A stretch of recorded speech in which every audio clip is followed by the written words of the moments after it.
Hello, everybody. Sensei Rendi here from Papakura Kyokushin Karate. Um, this short video this time is going to be about punching. Okay, there's a few things I want to cover here. The first thing I want to cover is the hand position and not splaying out your elbow when you do the punch. So when the punch comes out, it should come out and your hand should turn at that last little piece of the punch here. So as it comes out, the hand turns. Okay, so that's the first thing I'm going to look at. So one way, a lot of people do it and they don't realize they're doing it. I say, here, can you fix your arm, your elbow is, when you're punching, is coming out. The reason this is happening is because people turn their hand at the beginning and then the punch comes out. So you're turning your hand, notice the gap here, and then it's out. Turn the hand, there's a big gap here, and then it's out. A lot of people don't realize they're doing it. I tell them to fix it, and they'll do it slowly a few times, and then all of a sudden it's back again. Okay, it's a very difficult thing to fix, but there's a way that we can do it at home during this time and actually get it right. Okay, and so something is very quick to fix. So from here, if we stand next to a wall, so we get ourselves next to a wall, so quite close, so there's just a small gap in this area, and we do the punch. So if the punch comes out right, your elbow will not touch the wall. Okay, soon as you come out with your elbow and it splays out, your arm will touch the wall before it goes. So from here, you don't want it to turn first, because as soon as you turn your hand first, it will touch the wall. So if you just practice against the wall like this and do your punch, bang, there. Oh, there, I touched the wall that time because I come out here and I turn my hand. As soon as it turned, it touched the wall. Okay, so we can stand against the wall and give it a go and try to do this punch without touching the wall. Okay, I'll show you from the back with the other arm. So from here, the punch comes out, bang. Oh, I hit the wall again. That means my hand was coming out. Punch, punch, punch. There. Okay, so that's the first thing I want to do. It's a simple exercise, but that everybody can do at home. So when they come back to karate,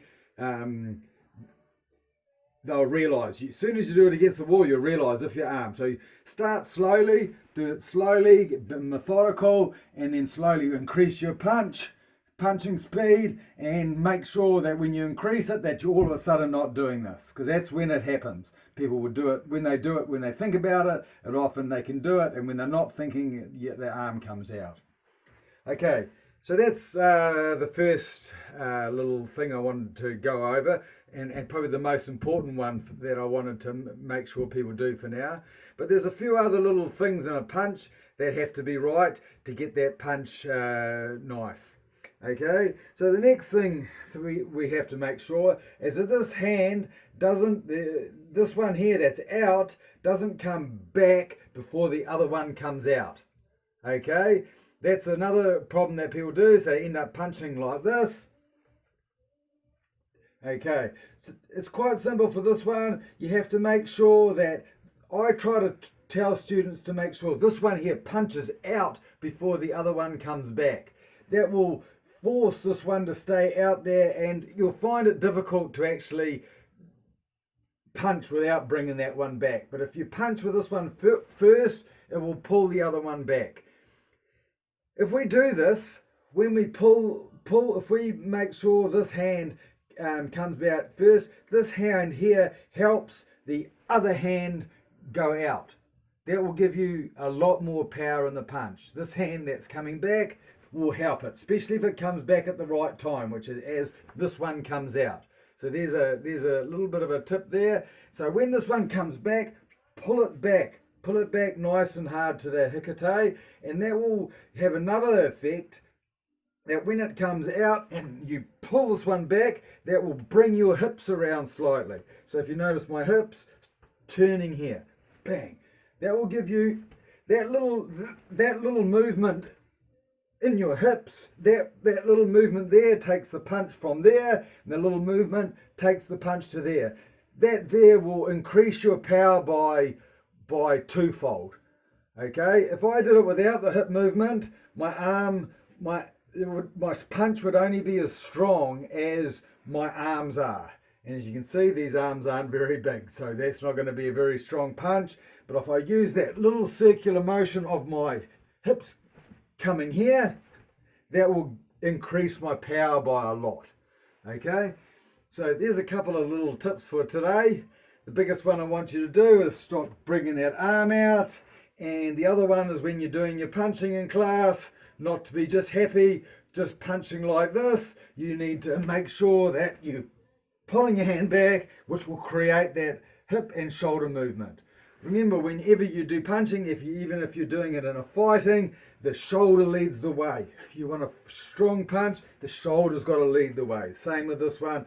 Use that hip movement, use that hikate coming back. That will bring that shoulder out and that hips. Okay, thank you for watching. And remember, during this time, make sure you're staying at home and following all the government guidelines, because we want to not have to do this for more than 4 weeks. Let's just do everything right and stay at home and do it right. Another thing I wanted to say is post your videos in the comment section. If you're practicing this and you think it's worthwhile, practice it, take a bit of a video, post it on the comment section, and let me have a look at it. I'm interested to see who's practicing and who's not. Okay, all good for now. Thank you very much for watching, and stay safe. Us.